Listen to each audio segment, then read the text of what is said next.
buenas tardes. Estamos esperando a Paulina Aldunce, que ya se está por conectar a la transmisión desde la cuenta del CR2, del Centro del Clima y la Resiliencia de la Universidad de Chile. Con ella vamos a conversar sobre el último informe del IPCC. Hola Paulina, Hola, hola, ¿cómo están? bien, ¿y tú? Muy bien, muchas gracias. Primera vez Estaba recibiendo a la gente que se estaba conectando, pero estábamos súper bien en la hora, así que muchas gracias Paulina. primera vez aquí a través de Instagram, así que qué bueno que resultó todo bien, estaba preocupada. Perfecto. Paulina, si puedes voltear la cámara, que está como de lado, Perfecto. así vertical. Ahí estamos, perfecto. Gracias, Paulina.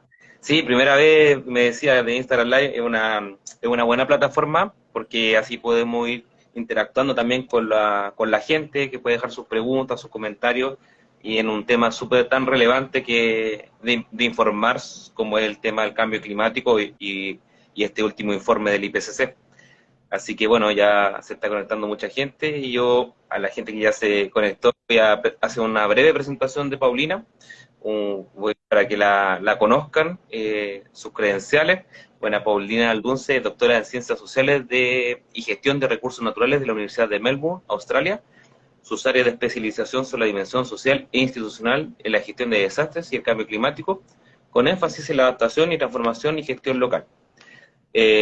Paulina cuenta con un amplio reconocimiento a nivel nacional e internacional y es obra reconocida tanto en Chile como en el extranjero, porque ha apoyado con sus investigaciones en la toma de decisiones de distintos actores sociales y políticos.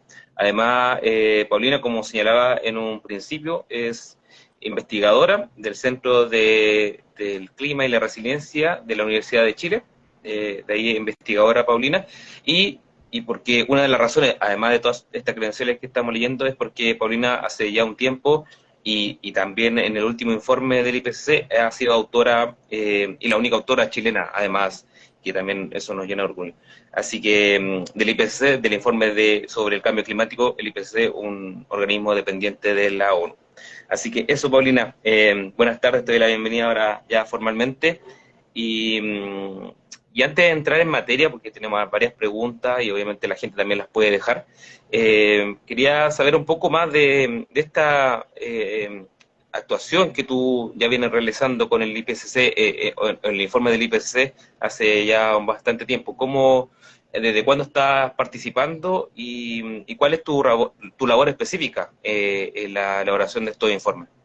Ya, bueno, primero que todo, Waldo y Codex Verde, muchas gracias por la invitación. Es muy importante que los científicos tengamos, ¿no es cierto?, y nos demos los momentos y tengamos los espacios para poder difundir los resultados que emergen desde la ciencia, el conocimiento que emerge desde la ciencia con respecto al cambio climático.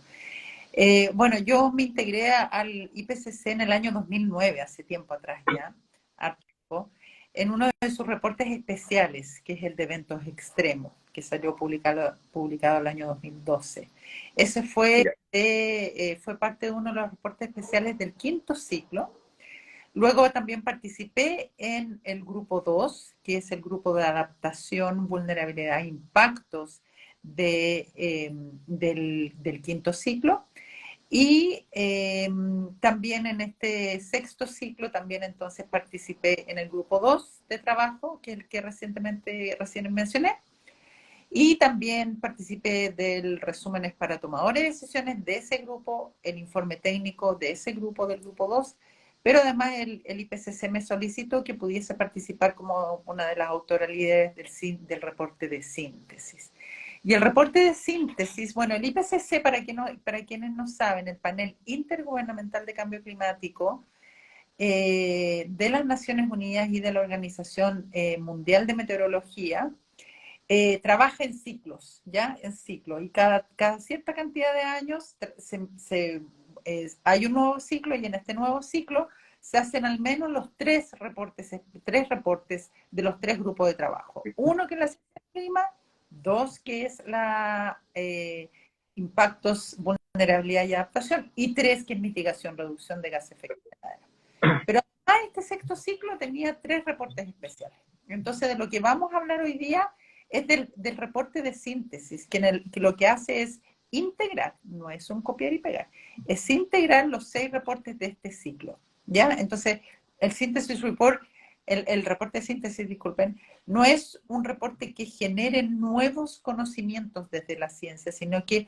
genera, no va a buscar nuevos conocimientos desde la ciencia a lo empírico, ¿no es cierto?, o a través de los modelos, sino que lo que hace es integrar y desde allí, ¿no es cierto?, poder subrayar, llamar la atención, presentar los principales mensajes de estos 6 reportes. Exactamente. Y también, obviamente, recalcar que hay informes, estos informes se respaldan también en varios informes del científico. Creo que son 34.000 informes en los que se basa esta síntesis que finalmente está saliendo ahora, ¿cierto? Sí, pero son mucho más. Lo que Son pasa muchos. es que sí, el grupo 1 se basó en más de 14.000 artículos científicos, el grupo 2 se basó en más de 34.000 artículos científicos, el grupo 3 se basó más de 13.000, 14.000, no tengo si son 13.000, y cada uno de los reportes especiales un poquitito menos, pero por ahí, o sea, realmente por eso se dice que lo que presenta estos reportes es ciencia inequívoca, porque se hace una revisión sistematizada de la literatura y todo lo que arroja cambio climático con respecto a ciertas temáticas es incluido en estos reportes. Entonces, ustedes se imaginarán, y además con representantes de todos los países que participan en la Convención Marco, entonces es realmente un esfuerzo científico inmenso. Yo creo que no es el más grande, uno de los más grandes. No conozco yo reportes que estén basados, por ejemplo, en más de 34.000 artículos científicos y este síntesis, reporte de síntesis, que no sé el número exacto, pero obviamente debe pasar los 60.000 artículos científicos. Entonces es una gran locura de trabajo. Quedamos cortos entonces.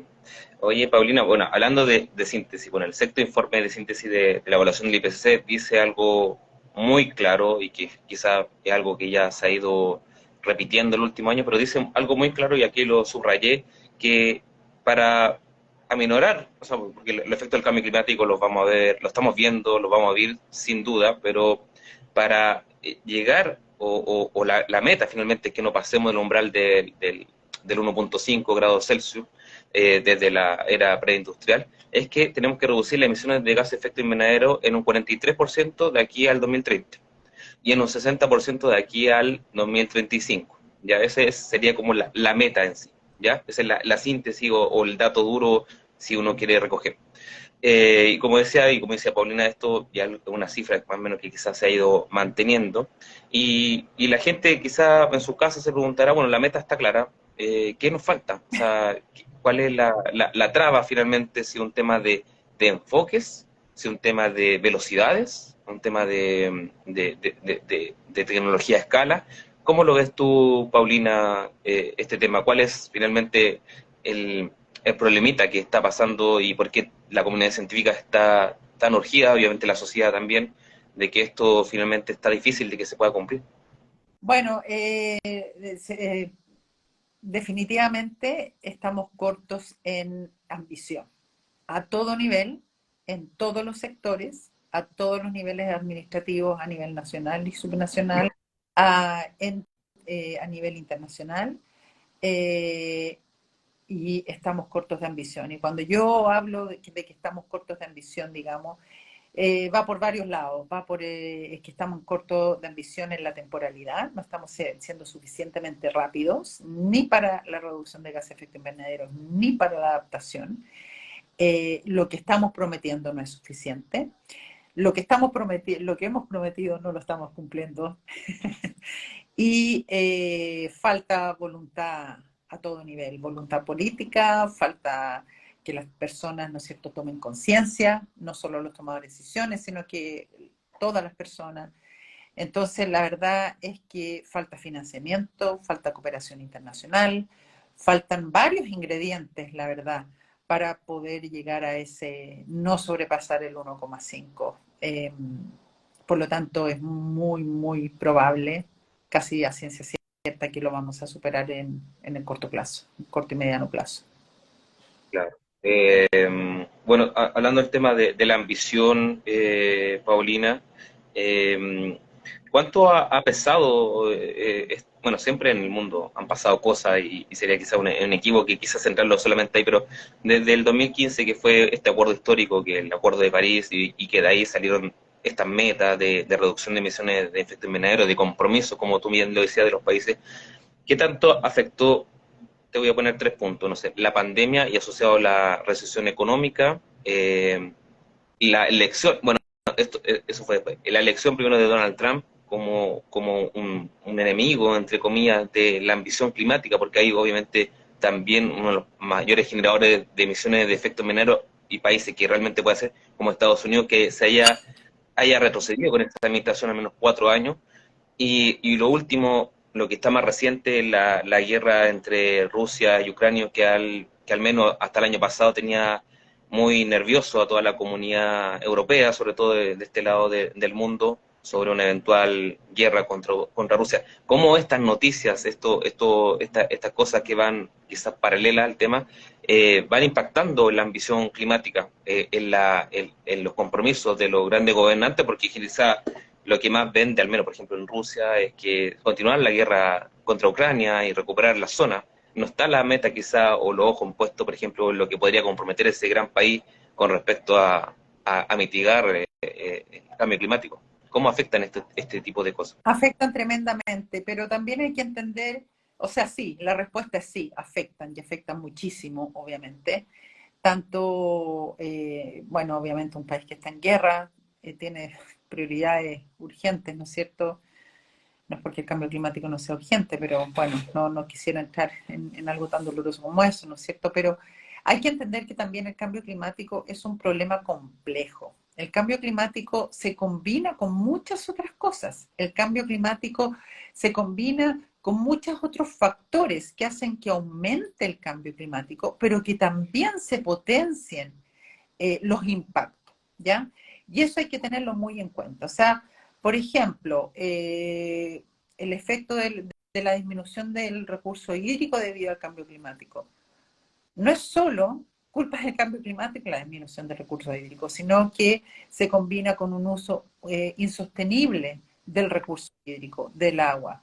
Si hay conflictos armados, que muchas veces se dicen este conflicto armado es por el cambio climático, bueno, no es solamente por el cambio climático, ya deben haber habido problemas, se han presentado problemas dentro de esos países, ¿no es cierto?, cuando son conflictos internos, han habido migraciones, por ejemplo, campo-ciudad, el mismo tema de la migración, del cambio climático, o sea, el tema de la migración climática también es una señal de que es un tema complejo y que se combina con políticas públicas, por ejemplo, que no están siendo capaces de responder a lo que está pasando en los territorios y por eso, ¿no es cierto?, se producen migraciones como las que ya hemos visto.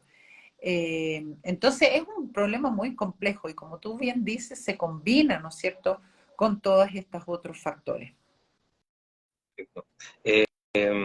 Sí, sin duda, obviamente si es que esto sigue aumentando y como dice Paulina es muy difícil ya que cumplamos la meta del 1.5, obviamente van a resurgir, van a surgir y resurgir algunas problemáticas y conflictos bélicos, eso está sin duda. Y Paulina, bueno, tú eres especialista en temas también aparte de temas de recursos naturales, también temas sociales. O sea, aquí mismo tú mismo la señalabas. Este cambio tecnológico que puede también traer esta revolución verde, también puede generar algunos conflictos, por ejemplo, el tema de la transición energética, porque, por ejemplo, uno de los temas que han resaltado mucho las comunidades, al menos del norte, con respecto a la explotación del litio, porque el litio es un mineral que sirve para esta transición energética, pero también puede generar un impacto ambiental y social en comunidades que están muy asociadas a salares, por ejemplo. ¿Cómo no cometemos errores del pasado de cambiar, obviamente, la energía renovable, tanto la solar como la eólica? Se ha demostrado el mismo informe que han ido avanzando y han minorado sus costos, pero ¿cómo no repetimos errores del pasado de solamente intercambiar una tecnología por la otra, sino que también haber un cambio social con respecto al respeto por nuestra biodiversidad, por nuestra naturaleza y también por las comunidades asociadas? Bueno, eso es muy importante. Hay que hacer, ¿no es cierto?, análisis cruzados, ¿no es cierto? ¿Dónde están las brechas? ¿Dónde están los trade-off famosos, ¿no es cierto? ¿Qué es lo que se gana? ¿Qué es lo que se pierde? ¿Cómo están las sinergias? Yo creo que es muy importante hacer estudios de sinergia con respecto a las medidas de mitigación, con medidas de adaptación y cómo impactan con medidas de desarrollo social. Por eso cuando y qué bueno que lo mencionas, por eso cuando uno de los mensajes clave del IPCC, ¿no es cierto?, es decir, bueno, hay que hacer reducciones de gases de efecto invernadero en todos los sectores y en todas las regiones del planeta. Cuando hablamos de todos los sectores, es que todos los sectores tienen que trabajar juntos. Aquí no nos sirve que, por ejemplo, un ministerio, ¿no es cierto?, de Agricultura trabaje aisladamente, un ministerio de Energía trabaje aisladamente del Ministerio de Desarrollo Social o Claro, del Ministerio de... Entonces, en el fondo, para evitar esto, hay que tener muy claro que uno no se puede guiar solo por un objetivo social o un objetivo determinado. O sea, no puede ser el único objetivo la adaptación y no puede ser el único objetivo la mitigación. Tienen que ser alcanzar esos objetivos, pero de una manera global, de una manera integrada, de una manera transversal, no de una manera en silos, como se dice muy bien en inglés, no de una manera parcializada o en parcelas. Hay que hacer una integración de estas distintas visiones y eso es muy importante porque si no, lo que va a ocurrir, por ejemplo, en términos de adaptación, es la famosa mala adaptación que ya está sucediendo. Como foco, la adaptación, la adaptación, la adaptación. Y no vamos mirando qué va pasando al lado, cuál es el impacto que genera esa adaptación. claro. Para adaptarnos a cierto impacto del cambio climático, estamos reduciendo la vulnerabilidad de la población o un ecosistema a cierto impacto. Pero ¿qué está pasando con los impactos de esa medida? ¿Está creando nuevos vulnerables hoy, en el futuro? ¿Está dañando ecosistemas? Entonces es muy importante poder ver e integrar la mirada, no trabajar en silo. Y por otra parte es muy importante ir evaluando los impactos. No podemos seguir con ciclos de políticas públicas, ¿no es cierto? O que se evalúan un plan cada 4 años, 5 años. No, tenemos que ir haciendo evaluaciones permanentes de cómo va impactando y cómo van solucionando, cómo van impactando negativamente ciertas acciones, ciertos planes de adaptación y tenemos que aprender a tener sistemas de gobernanza más flexibles. Ya no estamos en un momento, o sea, la sociedad cambió, ya no estamos en un momento en que podemos planificar, en un momento de nuestra historia como sociedad que podemos planificar solamente a largo plazo y mediano plazo. Tenemos que planificar a corto plazo y muchas veces lo que pasa en el corto plazo va a influir en que vas a tener que cambiar lo que tú planificaste para el mediano y largo plazo. O sea, ¿cuántas planificaciones no han considerado el cambio climático o con los nuevos, ¿no es cierto?, evidencia científica que va naciendo, no se consideran y hay que considerarlo, y hay que flexibilizar, y tal vez hay que hasta cambiar algunos de los objetivos o metodologías o estrategias que se hizo en cierto plan. Entonces, es muy importante ir evaluando para evitar la mala adaptación todos los impactos negativos que pueden tener las nuevas tecnologías. Hay que tener estudios serios desde el principio de cómo hacerse cargo de esos impactos. La misma energía solar que ha sido muy útil. Bueno, ¿qué vamos a hacer con todo lo que deja los Lo residuos recibo. Claro. solar, por ejemplo? Entonces aquí no estamos hablando solo de cambios tecnológicos, sino que también estamos hablando de cambios de conducta. Y uno Mm, de los cambios más importantes es la disminución en el consumo, sin lugar a dudas. perfecto. Y cómo, bueno, hay resultar quizá una incoherencia porque finalmente necesitamos con urgencia un cambio, pero también, como dices tú, hay que estar pendiente de los sectores que se están pudiendo quedar atrás. Bien recuerdo, por ejemplo, como señalabas tú, que hace un tiempo, bueno, ahora justamente hay protestas de nuevo en Francia, pero por otro tema, por el tema de la jubilación, pero hace un tiempo atrás, los chalecos amarillos, creo que de ahí surgió el tema, que era por un impuesto al combustible, de la benzina, y ahí salieron a protestar en masa los franceses por esta subida del impuesto y finalmente lograron que no se mantuviera y eso tenía obviamente un trasfondo, entre comillas, de premiar obviamente autos con menos emisiones. Pero la gente, obviamente hay gente que vive con al 3 y al 4 no solamente aquí en Chile, sino que también en Europa y en países quizás más desarrollados y obviamente tienen otra capacidad de manifestación. ¿Cómo podemos, cuál sería como la receta? Yo sé que te estoy pidiendo una respuesta muy ambiciosa, o muy, quizás muy utópica, pero ¿cómo podemos combinar eso de no dejar a nadie atrás, pero también avanzar rápidamente hacia hasta esta meta urgente que tenemos? Bueno, uno de las grandes, que lo hablaba el otro día con otra investigadora, uno de los grandes temas aquí es cuáles son las brechas para avanzar en la acción climática. Yo creo que hay que enfocarse en cuáles son las brechas, podemos superar las brechas. Y una de esas brechas, y que tiene mucha relación por lo que tú mencionas, ¿no es cierto?, de quienes se van quedando atrás, es el financiamiento.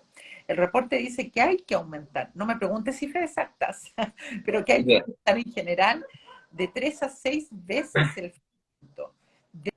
para cambio climático. No solo ¿te molestan los ladrillos del perro? No, ¿Lo escuchas? no, Perfecto. absolutamente no. No solo hay que aumentar el financiamiento en términos de cambio climático, sino que además es muy, muy relevante que este financiamiento pueda ser distribuido de una manera equitativa, ¿ya? Equitativa, y ojo que estoy diciendo equitativa, y ahí va el punto que tú dices. Los que se van quedando atrás hay que apoyarlos más que los que no se están quedando atrás. Porque si apoyamos iguales, no, Claro. en el fondo tenemos que ir apoyando a los que van atrás. Y por eso al centro de los mensajes claves del IPCC está, ¿no es cierto?, la equidad como principio de un desarrollo resiliente al clima o de una transición justa. ¿Por qué? Porque si que realmente queremos avanzar rápidamente en términos de adaptación, tenemos que partir haciendo estudios de vulnerabilidad para poder priorizar por dónde partir. Y partir por aquellos ecosistemas y aquellas poblaciones más vulnerables. Y por lo tanto, por ahí hay que partir. Y por lo tanto, un tema de equidad es muy importante. No es una cosa romántica, es una cosa muy concreta como lo acabo de explicar. Entonces, hay que fijarse en las barreras, hay que hacer análisis y voluntad política para poder superar barreras y, por supuesto, ¿no es cierto?, una de las principales barreras es el financiamiento. Estamos cortos en financiamiento, estamos cortos en cooperación internacional, estamos cortos en la comunicación o la interfaz ciencia política, ¿no es cierto? Desde el IPCC se hace un tremendo esfuerzo en entregar, ¿no es cierto?, la evidencia científica, para que la evidencia científica sea lo importante, sea considerada dentro de los factores para tomar decisiones. Alguien por ahí el otro día mencionaba, bueno, ¿y cuándo se va a empezar a trabajar en el próximo reporte del IPCC? Ya está todo dicho. O sea, no, La análisis ya está hecho. se sigue avanzando. Pero a lo que me refiero, con lo que ya está dicho, hay trabajo de más. Entonces, en el punto ya, pongámonos a hacer cosas. Por eso te digo yo que estamos cortos en ambición. Y el corto en ambición pasa porque estamos cortos en urgencia. No estamos haciendo ni lo suficiente, ni en el momento que se necesita. Paulina, tú nombraste temas de comunicación y ahí, bueno, ustedes han hecho un trabajo encomiable en el IPCC de sacar este síntesis, que es como para tomadores de decisiones, pero también yo lo he leído y sirve. O sea, uno en pocas páginas con respecto a lo que es realmente el informe, uno puede enterarse finalmente de los puntos más importantes en los tres ámbitos los tres grandes ámbitos. Pero, por ejemplo, para la población civil en general, a los más jóvenes o a gente bueno, sabemos que en nuestro país la brecha educacional también están presentes y que esa masa, los ciudadanos en sí pueden ejercer obviamente la presión para que los gobernantes, los tomadores de decisiones puedan votar finalmente o tener meta más ambiciosa. ¿Qué rol tú le ves, por ejemplo, o qué importancia tú le tomas a la comunicación estas denominadas habilidades blandas a los científicos, a los ingenieros, a los que ejecutan los proyectos, porque cuántas veces hemos visto que quizás por utilizar una mala palabra, y ahora obviamente en la era de las fake news, de las redes sociales, cualquier cosa se puede malinterpretar. ¿Qué importancia ustedes le dan a las comunicaciones, ustedes que vienen desde el mundo de científico? Es fundamental, la comunicación de la ciencia es fundamental. Pero ojo, hay que ser bien claro. O sea, no se le puede cargar, ¿no es cierto?, a la ciencia que no está sabiendo comunicar la ciencia. Yo creo que sí la ciencia se tiene que modernizar, siempre lo digo. Eh, eh, la manera en que se publica la ciencia, yo tampoco estoy tan de acuerdo, ¿no? El lenguaje de la ciencia es lo mismo. Eh, pero aquí que podamos comunicar la ciencia no es un rol de la ciencia específicamente, o no es un rol de la ciencia exclusivamente, es un rol de políticas públicas que incentiven a los científicos. ¿No es cierto? Los científicos nos evalúan por investigar, y la valoración y esto te lo digo como el sistema de conocimiento científico, no estoy hablando de países determinados, nos evalúan en las universidades en todas, independiente, por cuánto publicamos artículos científicos. Pero la evaluación de transmitir, de estar en seminarios, de estar en entrevistas como esta, no tienen tanto valor al momento de que te evalúan como científico. Entonces, claro, nos podemos entrenar, podemos dar entrevistas y algunos lo hacemos más que otros porque realmente creemos que hay que hacerlo y todo, pero el sistema nos tiene que apoyar. Y además, claro, hay muchos comunicadores de la ciencia muy buenos, ¿no es cierto? Como es la misma Nicole Tendró del CR2 y otras, muchas y muchos que podría, comunicadores científicos, ¿no es cierto? Periodistas científicos que podría mencionar, pero también está el rol de la población en buscar la información. Está el rol de los gobiernos en incentivar, en propiciar la interfaz ciencia política, ciencia sociedad. O sea, en el fondo, tú me preguntas por las habilidades blandas de los científicos. Bueno, sí, no, sí, obviamente. O sea, cualquier persona que quiera comunicar algo tiene que hablar de corrido, por decirlo de alguna manera, Sí, ¿no es claro. cierto? Pero también no es solo eso, no es en las habilidades blandas, sino que cómo se presentan, cuáles son los espacios, etcétera, etcétera. O sea, nosotros nos invitan a muchas cosas, pero como te digo, eso no es no es ni tan valorado, ni tampoco remunerado. Entonces, cuando uno, ¿no es cierto?, tiene que mirar, quiere contribuir pucha, si hay científicos escuchándome y no están de acuerdo, bienvenido sea también, digamos, pero mucho de lo que uno hace lo tiene que hacer fuera del horario, sin remuneración y sin un reconocimiento a la carrera científica propiamente tal. Entonces, uno lo hace y lo hace de muy buena gana, porque en lo personal yo creo que estamos en un límite en el cambio climático y hay que actuar hoy día. Eh, Se nos fue el tiempo, pero, pero también hay que empatizar bueno, cuánto nos apoyan, cuánto de esto realmente va aportando a nuestra carrera profesional como académico o no, porque cuando uno justifica las horas en las universidades, algunas cosas valen más que otras. No, exactamente. Y bueno, y tú nombraste al buen trabajo que hace el equipo de comunicaciones del CR2, que va a sacarse el sombrero, las cosas que uno lee, porque hay un equipo detrás, ¿no? De comunicadores, de periodistas, importante y enviable. Ojalá que el resto de centros de investigación de otro ámbito en Chile también puedan seguir el ejemplo, pero obviamente igual está el alero de la Universidad de Chile. Ojalá que podamos tener más centros de investigaciones respaldados por universidades de este tipo.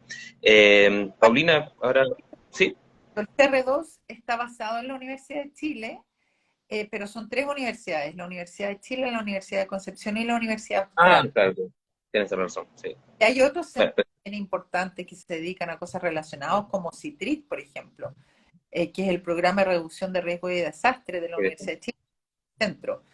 Entonces también hay otros centros importantes con periodistas y sí, siempre, uno podríamos nombrar a muchos. Lo que pasa es que llevo en el no, hay corazón. muchos, hay varios. Sí, uno que nosotros que trabajamos en Codexero siempre estamos recibiendo las investigaciones que están publicando de distintos centros, bueno, el Centro de Clima y Residencia es uno de ellos, pero de un tiempo a esta parte se ha profesionalizado mucho el periodismo científico y eso uno lo agradece como medio de comunicación porque hace mucho más rápido el trabajo y tenemos más disponibilidad de voceros también para hablar de estos temas, porque antes era más limitado el tema, no porque no lo hubiera, sino porque uno desconocía la capacidad o la cantidad de científicos, de investigadores que estaban haciendo cosas, porque le faltaba un apoyo comunicacional para que los diera a conocer. Y uno, claro.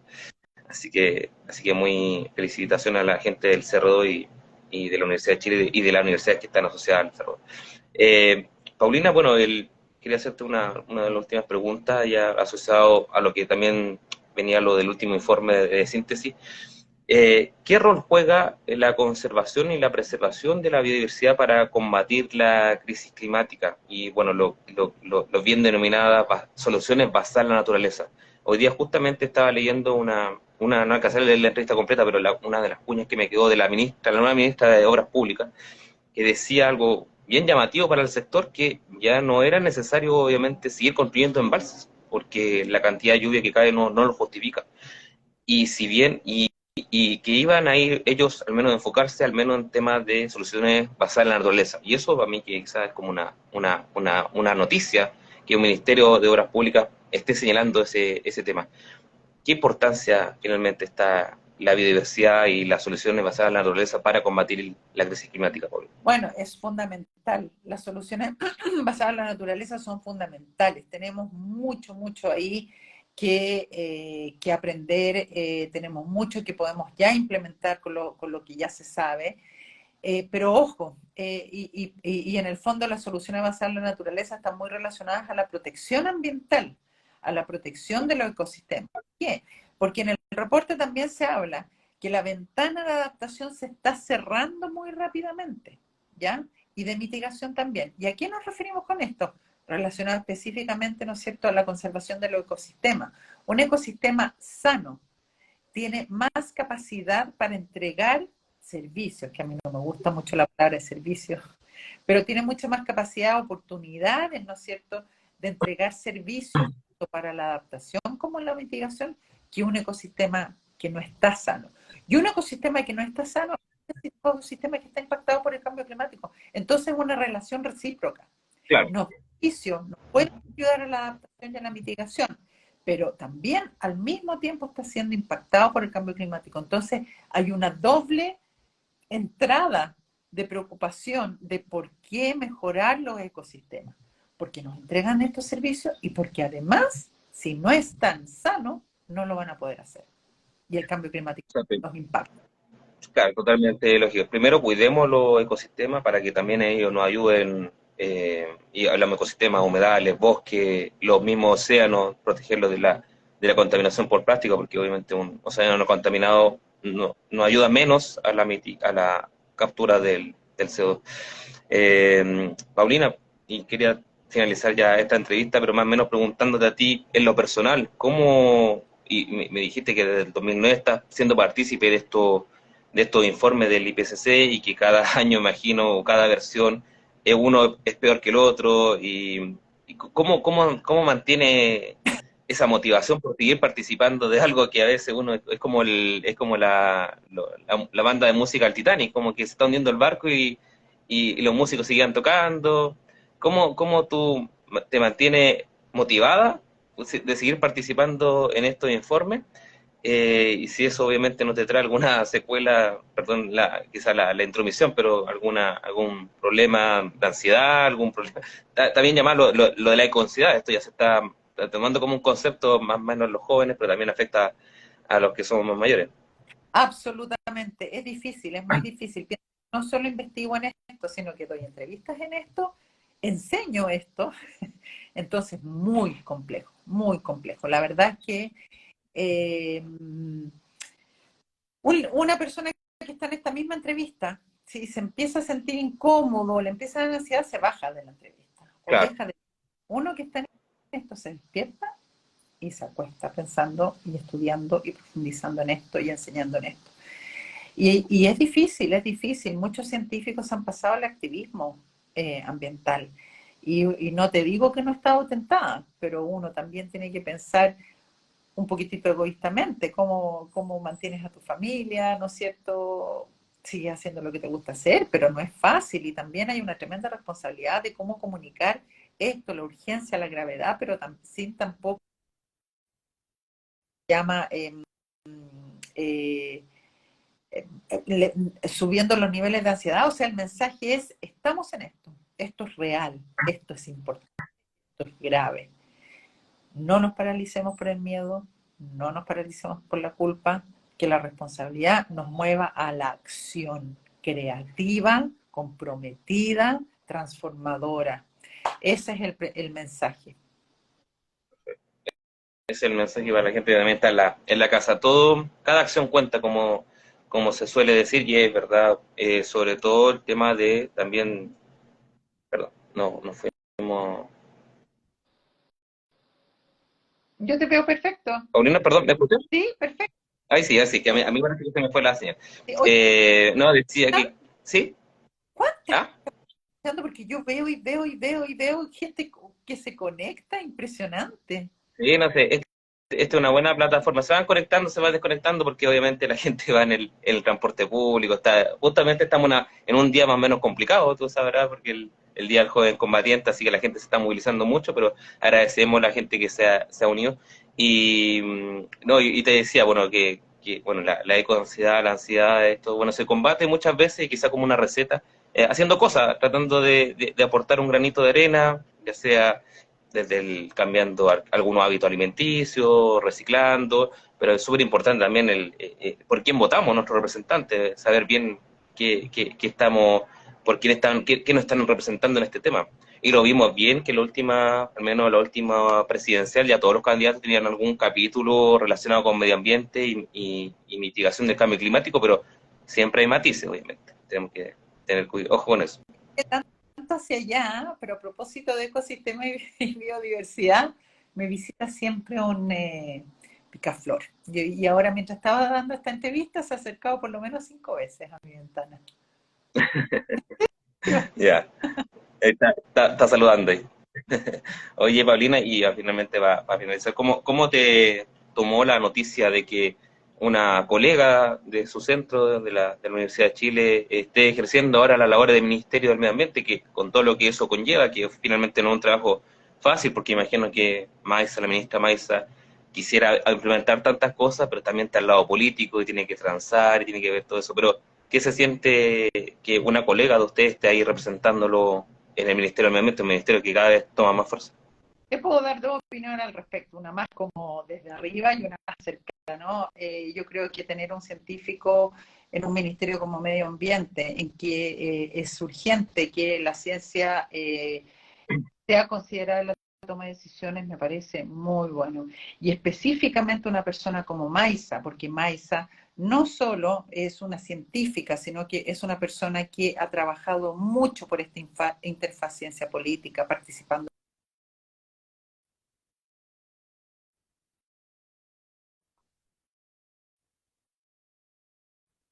Un lujo. Y yo que la conozco y he trabajado con ella en varias instancias, como por ejemplo el Comité Científico de la COP25 y otras cosas, o sea, es brillante de mente. Yo no sé cómo tiene una capacidad para tener 1000 cosas en la cabeza, integra de una manera virtuosa. No es mi jefa, así que una muy buena elección de Maisa en ese puesto, sin lugar a dudas. Una científica de ese renombre, con esa inteligencia, y con esa inteligencia no solo científica, estratégica. Maisa es muy estratégica. Y la verdad es que, nada, yo siento que ha sido un tremendo aporte para el Estado el que Maisa esté en ese puesto. La perdimos en Muchas gracias por un venir. ratito nomás, pero bueno, ya volverá. Un tiempito no haya, bueno, está haciendo una contribución realmente importante. Bueno, Paulina, te agradezco el tiempo que te has tomado para esta entrevista. Yo sé que tiene una agenda muy apretada, pero como te decía en un principio, es súper importante que los más jóvenes que usan esta red social que es Instagram puedan conocer estos temas de primera fuente igual esta transmisión queda grabada y la vamos a compartir porque ha estado muy buena en cuanto a la entrega de contenido y también tus reflexiones. Así que te agradezco que te hayas tomado este tiempo, esta tarde, y a la gente del Cerro 2 también, que siempre ha tenido una muy buena disposición con nosotros. Encantada, encantada. Nos seguiremos viendo seguramente, Waldo y Codex Verde cuando quieran. Muchas gracias por la invitación. Muchas gracias a ti y los invito a todos a visitar nuestro sitio web, codexverde.cl, que ahí estamos publicando día a día noticias relacionadas al medio ambiente y al cambio climático. Así que eso, un abrazo, Paulina, y que estén bien. Nos vemos hasta la próxima. Chao, chao. Chao.